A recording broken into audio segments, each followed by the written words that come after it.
Don't let those excuses, don't let those internal or external babble hold you back from doing what you need to do that day.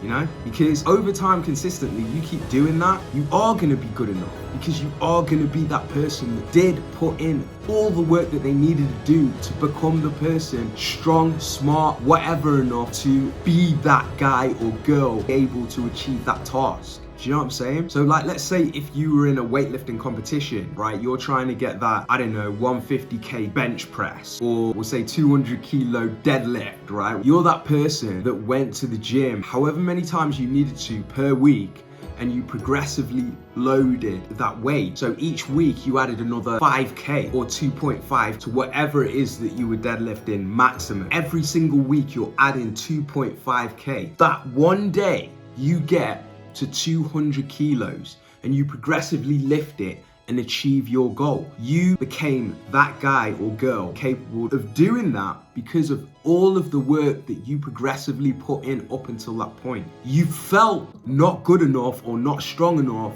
to be able to do that feat all of the way through, but that didn't matter.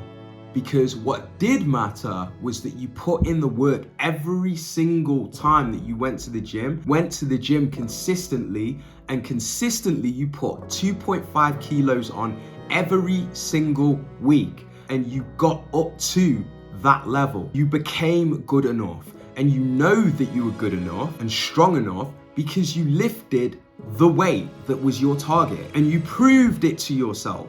You got there because you did the work, and that's what matters, right? So it's okay to feel the way that you feel. You may feel self-doubt at times. You may feel self-doubt a lot of the time. You may listen to all the babble external people throw at you, telling you that you're not good enough, you're not smart enough, you're not strong enough, capable, you don't have the ability, you don't have the genetics, etc., etc. But you still put in the work over a consistent span, and you got there because that's what mattered. So I'm not gonna say, oh, don't listen to your thoughts, right? Sometimes you can do that. Sometimes you can block it out, right? And sometimes it's good to do that and just focus on the task. Sometimes you just need to focus on the task at hand, right? So, you know, there'll be times where you can block these things out. There'll be times where you can just focus on the task and get to it. There'll be times where sometimes that internal noise and maybe even external noise is so loud that you can't ignore it. So then it's like, oh, okay, maybe I need to go to a different location. Maybe I need to take time out for myself if I'm having that internal babble all the time, and just go for a walk and sort of work through it, right? Maybe I need to go to the gym and work through it physically, get that out of my system, get into a new state, new mindset. Maybe I need to meditate, right? Maybe I need to go for a swim or go out in nature and just zen out, you know what I'm saying? To get into a new mindset, new frame of mind. So you're thinking differently and you're not all the time beating yourself down. And sometimes you may not be able to escape from that, right? That's not totally true. You are always able to escape from it, but I'm saying sometimes it may be more difficult and you may have to exert more effort to get away from that sometimes as opposed to other times. So you can always get away from it, but it's what you need to do and how much effort you need to put into that. But ultimately what I'm saying is, even if you can't get away from those thoughts and from those feelings, it doesn't freaking matter, because that is not the key to your success. How you feel and how you are thinking is not the key to your success. I want you to take that away from this video. I'll say it again. How you feel and how you think is not the key to your success. It is in doing what you need to do every single freaking increment that you decide you need in order to achieve that task. And I'm not saying you pull something out of the air, oh, I think I need this amount of reps to achieve blah, blah, blah, blah, blah. No, you do the maths. So again, let's go back to the 200K deadlift. You're starting the gym. You're not gonna just pull a number out of the air. You're gonna test and see what you can lift to start with. You test to see what you can lift. Okay, what's light for me? What's medium for me? What's quite heavy for me? And what's 1 rep max? Okay, I found out my 1 rep max. I'm not gonna go for that every single session because that will wipe me out and it will take a long time for me to recover. So what I'll do is I'll go 3/4 of the way there, and every single week I will add that 2.5K. We've done the maths and then we've said, okay, if I add 2.5K on every single week, How many weeks does it take me to get to flipping 200 kilos, etc., etc.? And how much effort is it going to take me per session to achieve that? We've done the maths, we've figured out, okay, how long is it going to take? And then we put in the work. Put in the work over time. You don't even need to go that granular if you don't want to, but make an arbitrary number, right, that you can handle and that sounds reasonable. Usually you need experience to be able to do that, or at least some degree of experience. But we can always go to a gym and we could always ask somebody, hey, what do you think is a decent amount to add a load on per week? You know, someone with experience like the gym owner, personal fitness coach, you know, someone qualified. What do you think is a reasonable amount to add on per week to hit, say, this figure in, I don't know, a year or 6 months? Those are reasonable frames, healthy frames that we can hit that kind of mark in. 6 is quite close, but 12 months is reasonable, you know what I'm saying? 12 and plus is reasonable. If you're starting from fresh or not. If you're starting from fresh, obviously, it'll probably take longer than a year. You know, if you've already been training, 6 to 12 months might be reasonable for you, you know what I mean? So it's about doing the maths and being like, oh, okay, yeah, cool. If I put in that work, then I can hit that goal. That's the key. That's the key. So don't pay attention so much to how you feel and how you think. Ultimately, you can think and feel how you want, but that doesn't matter at the end of the day. That's not the key to the success. The key is in doing, and that's the facts. It's as simple as that. So even if you're feeling like that and thinking like that, you don't necessarily need to beat yourself down even more so because you don't feel good enough or you don't feel worthy enough of the goal that you have in mind. You may not be worthy right now, and you may not be good enough right now. And that's totally freaking fine, because guess what? No matter what there is in the world in terms of different targets and goals that people have, no one started achieving their goal at day one. I'm capping with that. There are going to be some naturals, right? But I'm saying most people don't. If it's a goal really worthy worth going for and it pushes you outside of your comfort zone, not too many people hit that day one. Not too many people hit that day one. So it's okay. It doesn't necessarily even matter if you're not worthy or good enough right now. Over a span, if you deem it worthy, a task and a goal, and you put in the work, you are going to be good enough, because at some point you are going to prove it to yourself, because you'll achieve that goal if you consistently put in the work over a span, because that is the key. So feel how you want and don't beat yourself up for it, okay? Because there's literally no point, because it's not the measurement of whether or not you're going to hit your goal. For instance, someone may feel like an absolute baller G winner, cannot lose and cannot fail at the task and target that they've set themselves, and then they fumble in the first 5 seconds and screw up the race, and they're like, oh my gosh, I felt like the Don, I felt like the fastest man or woman in the world. Well, guess what, bro? Guess what, sis? You freaking weren't. So feel how you like. You know what I'm saying?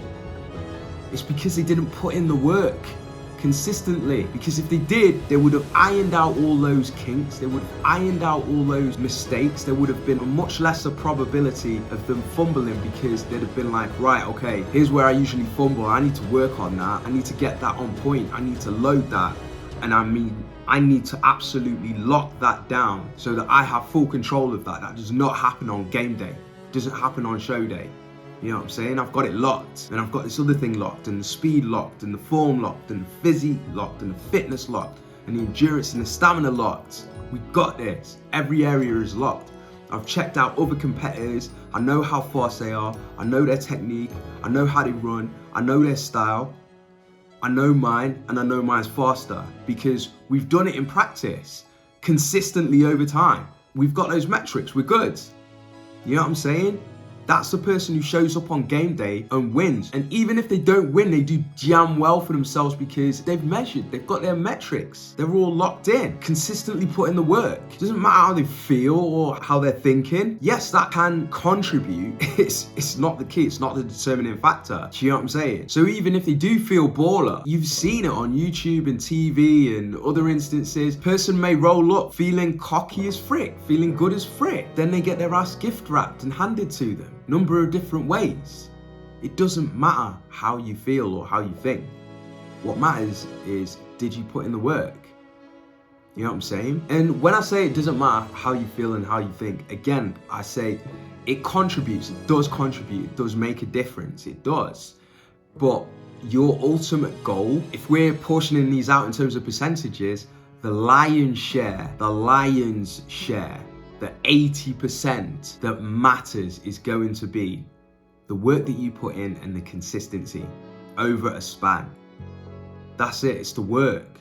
So think and feel how you think and feel, right? Obviously try and taper that and tame that, because if you're feeling much more positive and much more about yourself and putting in the work, you're gonna do better overall, as opposed to feeling shit but still putting in the work. But even if you feel crap and you're still putting in the work, you're gonna hit that goal, because that's the key metric. That is the key metric. Putting in the work consistently over a span. That's the key metric. That is gonna get you there.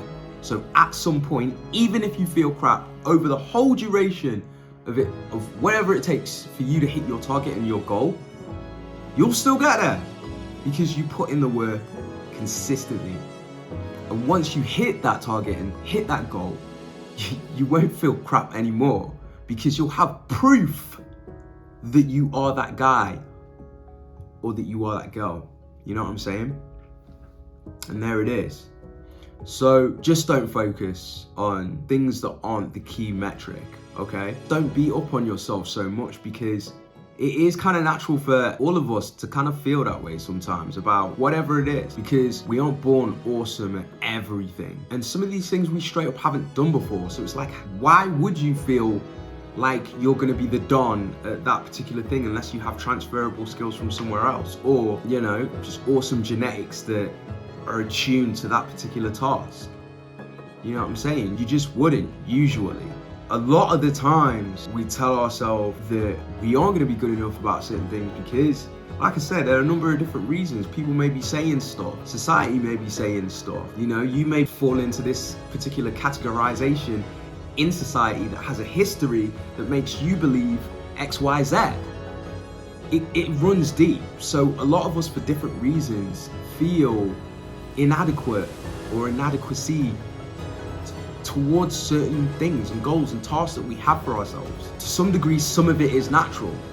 Some degree, some of it is unnatural because it's been projected onto us by other people, by our environment, by our surroundings, by society, or the categorizations. It's not always true. A lot of the times it's not true. Stereotypes are generalizations, some of which are true, some of which aren't. You know what I mean? For every single race, different types of people. You know what I'm saying? It's a lazy way to assess.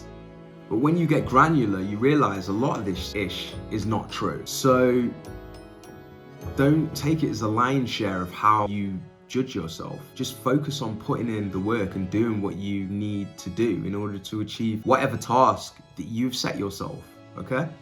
So try not to beat yourself down and just do what you need to do, guys, all right? Love you. Hope this video helps, and hope it irons out a few things on what you really need to be focusing on. That's what's gonna ultimately make the difference. All right? Thanks so much for watching today, guys. Appreciate you. Love you guys. Take care of yourselves, and I'll see you for the next video. Take it easy.